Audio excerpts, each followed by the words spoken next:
Hello friends, तो आज पढ़ेंगे हाइपोक्सिया। हाइपोक्सिया बहुत इंपॉर्टेंट टॉपिक है। लॉन्ग क्वेश्चन भी आ सकता है और इसके बहुत सारे टाइप्स हो सकते हैं, तो हर एक टाइप पे आपका शॉर्ट नोट भी आ सकता है।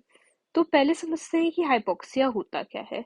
हाइपोक्सिया है कि टिश्यूज जो हैं हमारी बॉडी में, बहुत सारे टिश्यूज हैं, बहुत सारे सेल्स हैं, ठीक है। तो उनको ऑक्सीजन चाहिए होती है। क्यों ऑक्सीजन चाहिए होती है? क्योंकि ऑक्सीजन जो है इलेक्ट्रॉन ट्रांसपोर्ट चेन में, इलेक्ट्रॉन ट्रांसपोर्ट सिस्टम में फाइनल इलेक्ट्रॉन एक्सेप्टर होता है और इलेक्ट्रॉन एक्सेप्ट करके इट फॉर्म्स वाटर, ठीक है। और अल्टीमेटली इलेक्ट्रॉन ट्रांसपोर्ट चेन का फंक्शन क्या होता है? एटीपी प्रोडक्शन, ठीक है। तो हर एक टिश्यू को एटीपी चाहिए, ऑक्सीजन कम होगा तो एटीपी कम फॉर्म होगा। इसी कंडीशन को बोलते हैं hypoxia. So what is hypoxia? Low और इनएडिक्वेट। इनएडिक्वेट का मतलब होता है जितने चाहिए उस टिश्यू को उससे कम मिलना। Oxygen delivery to the tissues. Now let's see various types of hypoxia.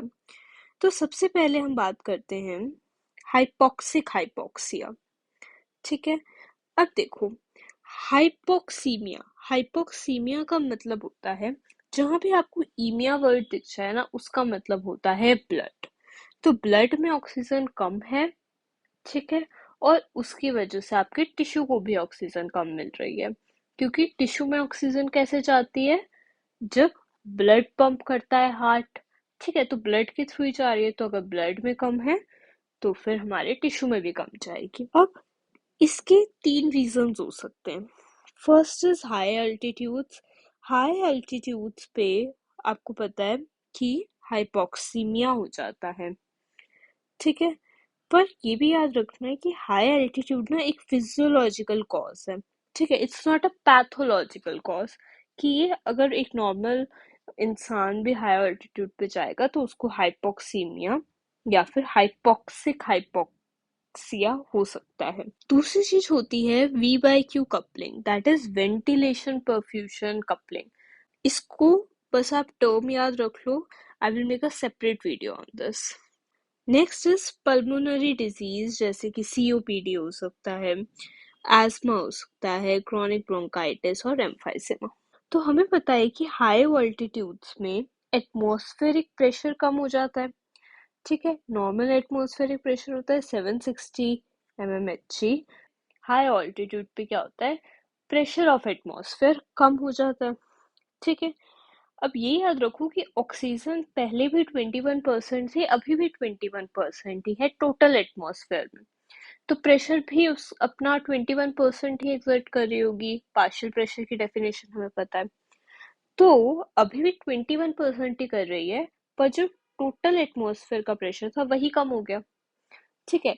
तो अब वो 21% ऑफ 760 ना करके 760 से कुछ कम का 21% करेगी, ठीक है।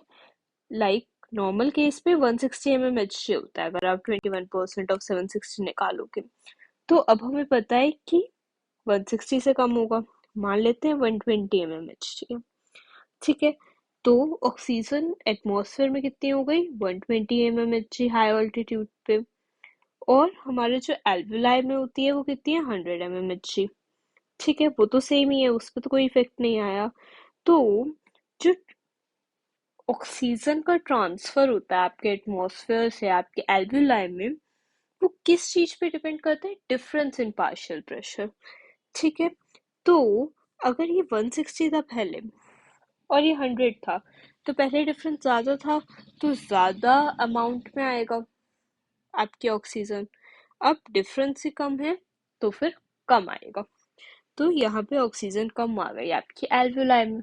अब देखो, एल्वुलाई में कम है ऑक्सीजन, जिसकी वजह से क्या होगा? यहाँ कैपिलरीज हैं, कैपिलरीज में कम जाएगा, ठीक है।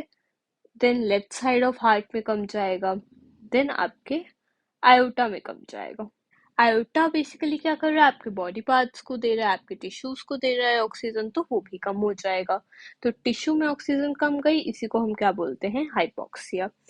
इस तरह की हाइपोक्सिया को क्या बोलते हैं? Hypoxic hypoxia. Next could be pulmonary disease. Hypoxaemia का एक कॉज है pulmonary disease. For example ESMA ले लेते हैं, ठीक है। तो एस्मा में क्या होता है कि ब्रोंको कंस्ट्रिक्शन हो जाती है। ठीक है, ब्रोंको कंस्ट्रिक्शन हो जाती है।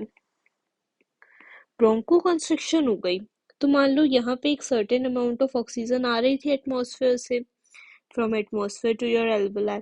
अब अगर मैं ये जो पैसेज है या फिर ये जो एक पाइप है इसका डायमीटर ही कम कर दूं, ठीक है, इसको नैरो कर दूं, तो कम ऑक्सीजन आएगी। ठीक है, तो that could be one cause of hypoxic hypoxia.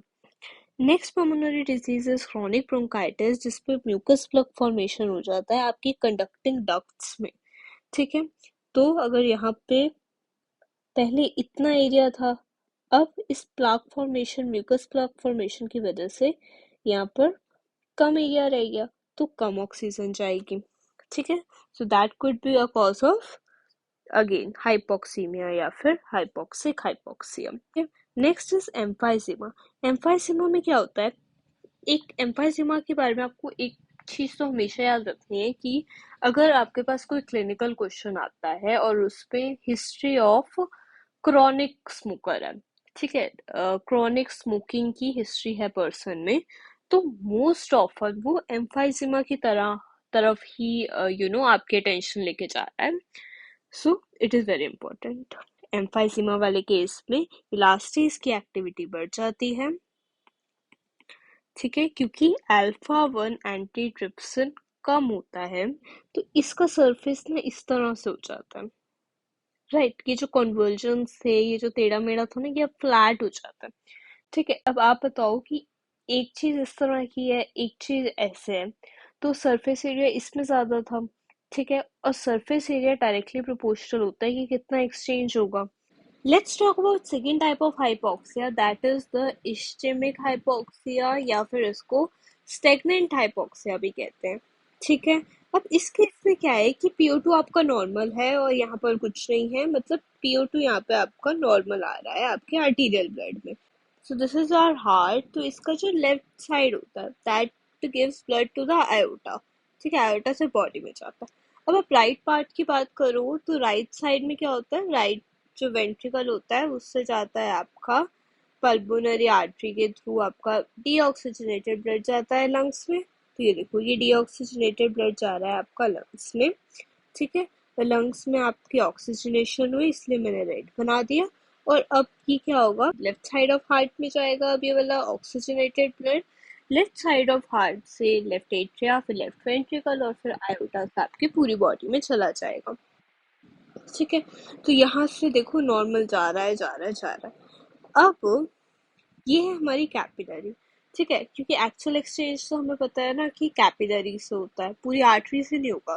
तो आर्टरी हम कहते हैं कि आयोटा ऐसे टिश्यू में ब्लड सप्लाई कर रहा है, बट डायरेक्टली नहीं कर रहा ना, कैपिलरी फॉर्म कर रहा है, उसमें से बेसिकली एक्सचेंज हो रहा है और फिर वेन बन जाएगी। समझ आ गया?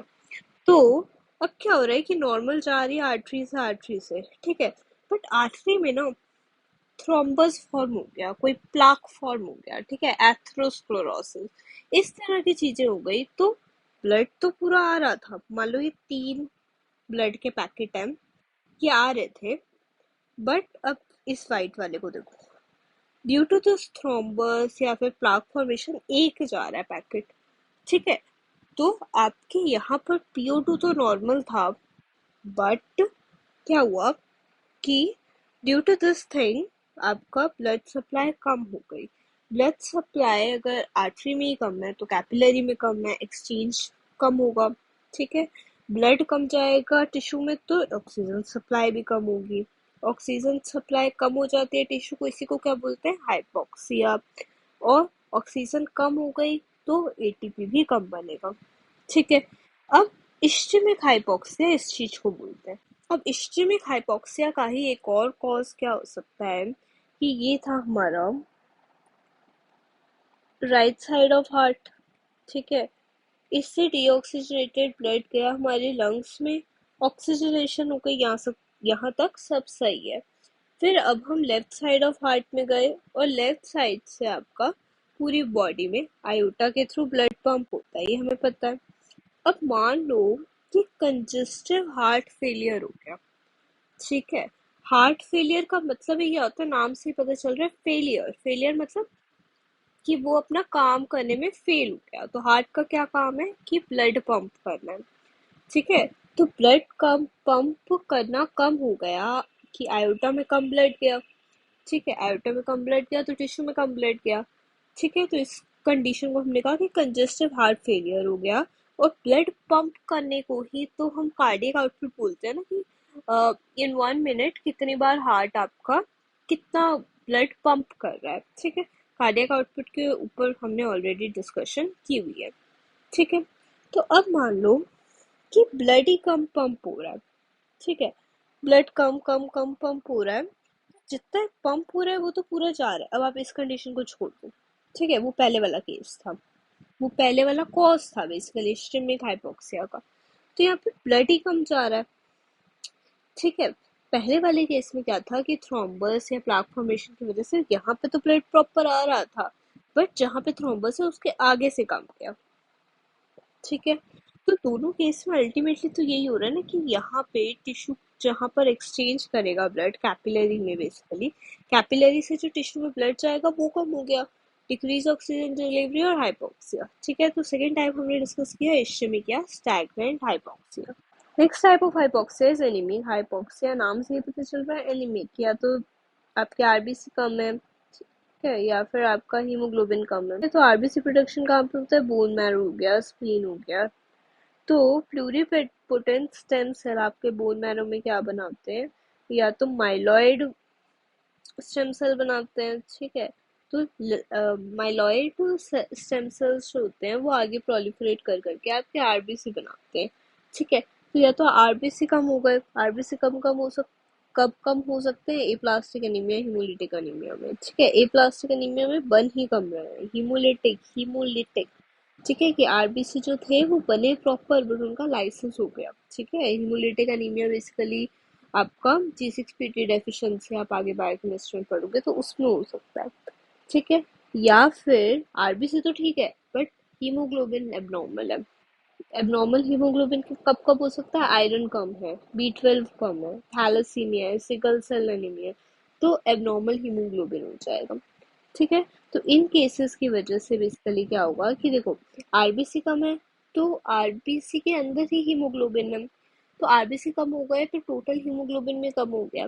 हीमोग्लोबिन ही बेसिकली ऑक्सीजन कैरी करता है आपके टिश्यूज में, ठीक है।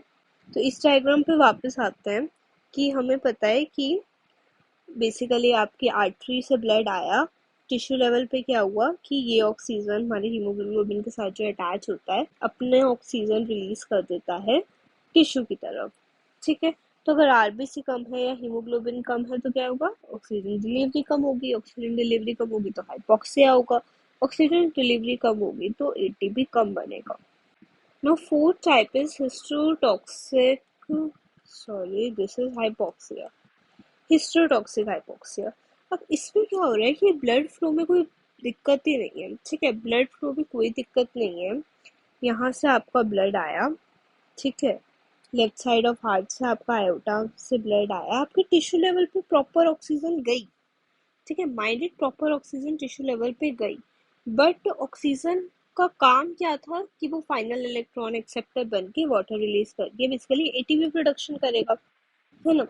और हमें पता है कि there is something called cytochrome oxidase जो कि इलेक्ट्रॉन कैरियर है, वो इस इलेक्ट्रॉन को ऑक्सीजन को देता है और वाटर बनता है, एटीपी प्रोडक्शन हो जाता है। अब क्या है कि साइटोक्रोम ऑक्सीडेज को इनहिबिट कर देता है cyanide in cases of cyanide poisoning, ठीक है। साइनाइड पॉइजनिंग की वजह से साइटोक्रोम ऑक्सीडेज एंजाइम जो है वो बेसिकली इनहिबिट हो जाता है, जिसकी वजह से वो इलेक्ट्रॉन नहीं देता। ऑक्सीजन होने के बावजूद भी आपका उस ऑक्सीजन का काम नहीं, वो काम क्या था कि वाटर बन जाएगा और एटीपी बन जाएगा, ठीक है। तो डिक्रीज एटीपी हो जाता है।